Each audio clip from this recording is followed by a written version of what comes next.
हे बघा एवढ्या शंकरपाळ्या तयार झालेल्या आहे आपल्या, एकदम मस्त झाल्या आहे चवीला, अगदी बिस्किटासारख्या खुसखुशीत झालेल्या आहे। तोंडात टाकताच विरघळणारी शंकरपाळी तयार झालेली आहे। एक शंकरपाळी तोडून पण दाखवते बघा मी तुम्हाला, एकदम मस्त खुसखुशीत झालेली आहे बघा।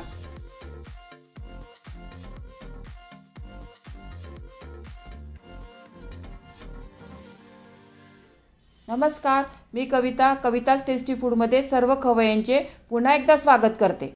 आज आपण दिवाळीच्या फराळातली सर्वांच्या आवडीची गव्हाच्या पिठाची खुसखुशीत शंकरपाळी कशी करायची ते पाहणार आहोत। तेलात न विरघळता अगदी तोंडात टाकताच विरघळणारी, कमी तेलकट आणि भरपूर लेयर्स असणारी ही खुसखुशीत शंकरपाळी बनवायलाही खूप सोपी आहे आणि चवीलाही खूप छान लागते। याआधी मैद्याची शंकरपाळीची रेसिपी मी आधीच आपल्या चॅनलवर अपलोड केलेली आहे। तसेच दिवाळीच्या इतर फराळांची रेसिपींची लिंक डिस्क्रिप्शन बॉक्समध्ये दिलेली आहे। चला तर ही खुसखुशीत शंकरपाळी कशी करायची ते पाहूया। तुम्ही या चॅनलला अजून सबस्क्राइब केले नसेल तर जरूर सबस्क्राइब करा, ते निशुल्क आहे। यासाठी लागणारे साहित्य, इथे मी 2 कप गव्हाचं पीठ घेतलेलं आहे। हा मेजरमेंटचा कप आहे ना, याच्याने मी 2 कप गव्हाचं पीठ घेतलेलं आहे। तुमच्याकडे जर असा मेजरमेंटचा कप नसेल ना, तुम्ही घरातली कोणतीही वाटी घ्या आणि त्याच्यानेच हे साहित्य सर्व एकाच वाटीने मोजून घ्यायचे आहे आपल्याला। इथे मी पाव कप एक्स्ट्रा गव्हाचं पीठ घेतलेलं आहे। हे जर आपल्याला लागलं ना तरच हे वापरणार आहे।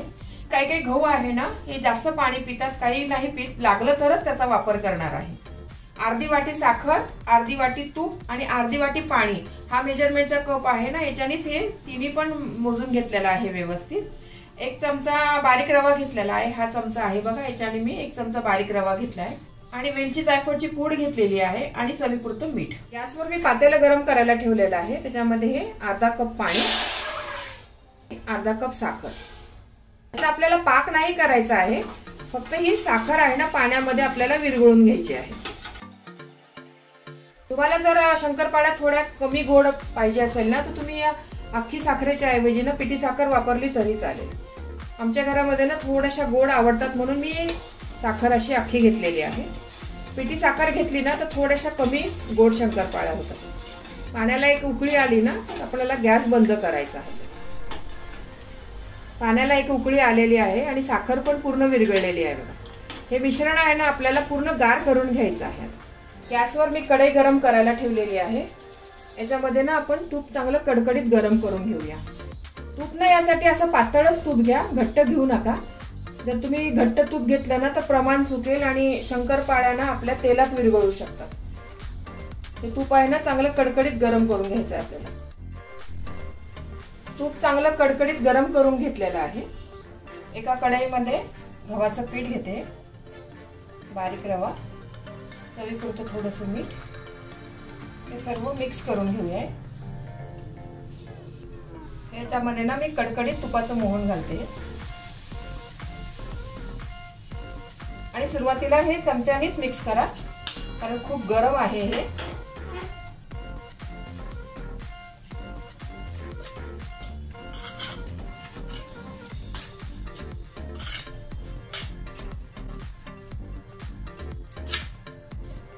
यामध्ये मी वेलची जायफळची पूड घालते, घाला तुम्ही, मस्त लागतात शंकरपाळ्या चवीला।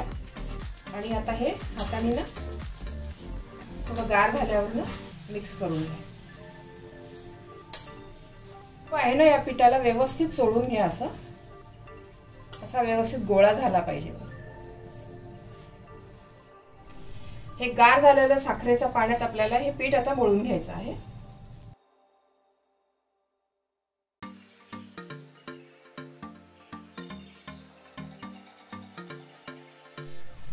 पीठ आपलं थोडंसं पातळ आहे, आपलं हे जे मी घेतलेलं होतं ना पाव कप, ते बसतंय पीठ, ते घालते मी याच्यामध्ये। म्हणजे एकूण आपण याच्यामध्ये ना 2.25 कप गव्हाचं पीठ घेतलेलं आहे। व्यवस्थित गोळा मळलेला आहे बघा मी। आता हे पीठ आहे ना आपण एक अर्धा तास रेस्ट करायला ठेवूया। अर्धा तास झालाय बघा, पीठ आपलं ना व्यवस्थित मुरलेलं आहे, रवा पण ना आपला छान फुललेला आहे बघा। पीठ जर तुम्हाला फारच घट्ट वाटलं ना तर तुम्ही याच्यामध्ये ना एखादा चमचा पाणी घातलं तरी चालेल। अगदी बघा 1 चमचा पाणी घालते, असं नका घालू, नाहीतर मग पीठ आपलं पातळ होईल। या पिठाचे ना 3 समान गोळे करून घेतलेले आहेत।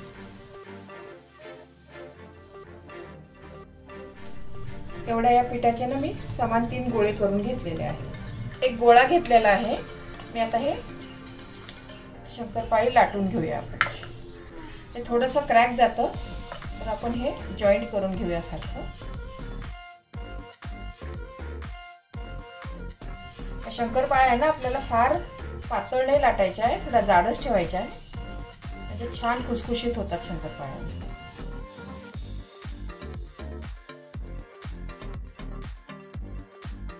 मी बघा अशी जाड पोळी लाटून घेतलेली आहे, फार पातळ नाही लाटलेली आहे। या पोळीच्या ना आपण एक कडा कापून घेऊया।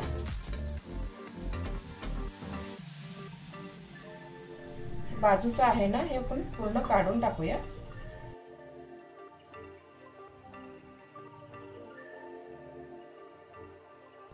याच्या तुम्ही चौकोनी पण शंकरपाळ्या कापू शकतात किंवा कापण्यांच्या सारख्या पण कापल्या तरी चालेल, पण मी तर चौकोनी कापणार आहे।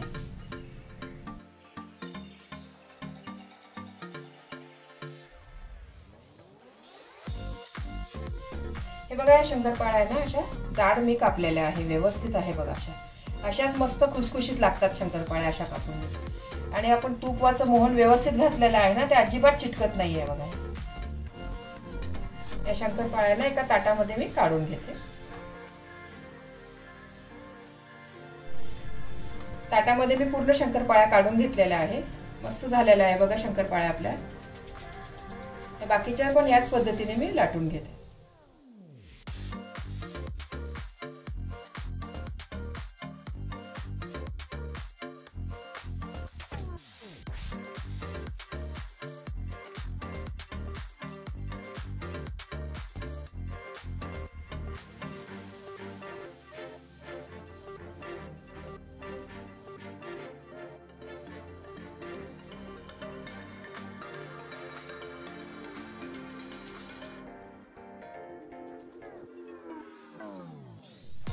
हे बघा हे शंकरपाळ्या ना पूर्ण लाटून झालेल्या आहे। आता आपण यात तळूया। गॅसवर कढईमध्ये ना तेल गरम करायला ठेवलेलं आहे। तेल पण चांगलं गरम झालेलं आहे बघा। एक गोळा टाकून बघते मी। तेल एकदम जास्त पण गरम नका करू तुम्ही, नाहीतर आपण शंकरपाळी टाकल्या ना लगेच लाल होईल।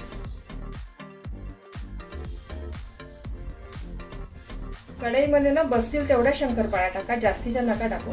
एकदम जास्त टाकल्या ना तर मग तेलामध्ये ना विरघळतात शंकरपाळ्या।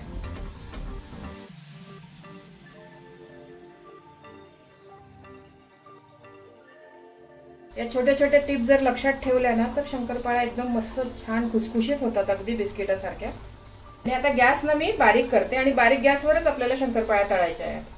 फुल गॅसवर जर तळल्या ना तर वरनं लालसर होईल आणि आतनं कच्च्या राहतात। मग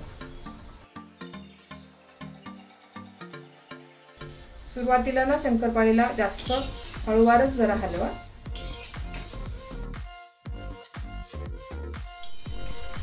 या शंकरपाळ्या आहे ना सतत अशा हलवत राहा, म्हणजे दोन्ही बाजूने एकसारख्या तळून होतील आपल्या शंकरपाळ्या व्यवस्थित। पण हळूहळू करा हे करताना। शंकरपाळ्या बघा दोन्ही बाजूने ना मस्त तळलेल्या आहेत व्यवस्थित। याच्यापेक्षा डार्क नका करू तुम्ही, कारण काढल्यानंतर पण त्याची कुकिंग प्रोसिजर आहे ना चालूच राहते। शंकरपाळ्यामधलं ना पूर्ण तेल नितळून घ्या तुम्ही। किती छान झालेला आहे बघा शंकरपाळ्या, खस्त्या झालेल्या आहे। हे असे लेयर्स पडलेले आहे बघा व्यवस्थित ना याला।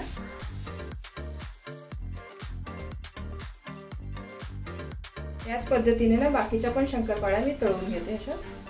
शंकरपाळ्या ना एकदम जास्त कढईमध्ये नका टाकू, ही काळजी घ्या तुम्ही। जास्त एकदम खूप टाकल्या ना तर शंकरपाळ्या तेलामध्ये ना विरघळतात। तेलाचं टेम्परेचर कमी होतं आणि शंकरपाळ्या तेलात विरघळतात। ही खूप महत्त्वाची टिप आहे याच्यामधली।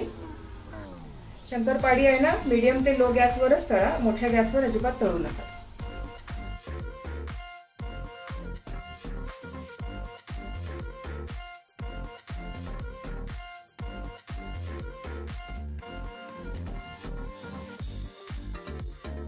दुसरा घाणा पण तळून झालेला आहे बघा आपला।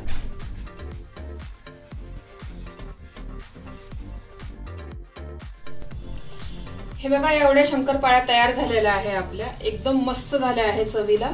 अगदी बिस्किटासारख्या खुसखुशीत झालेला आहे। तोंडात टाकताच विरघळणारी शंकरपाळी तयार झालेली आहे। एक शंकरपाळी तोडून पण दाखवते बघा मी तुम्हाला। एकदम मस्त खुसखुशीत झालेली आहे बघा। या दिवाळीला तुम्ही नक्की करून बघा माझ्या या पद्धतीने शंकरपाळ्या, खूप आवडतील तुम्हाला।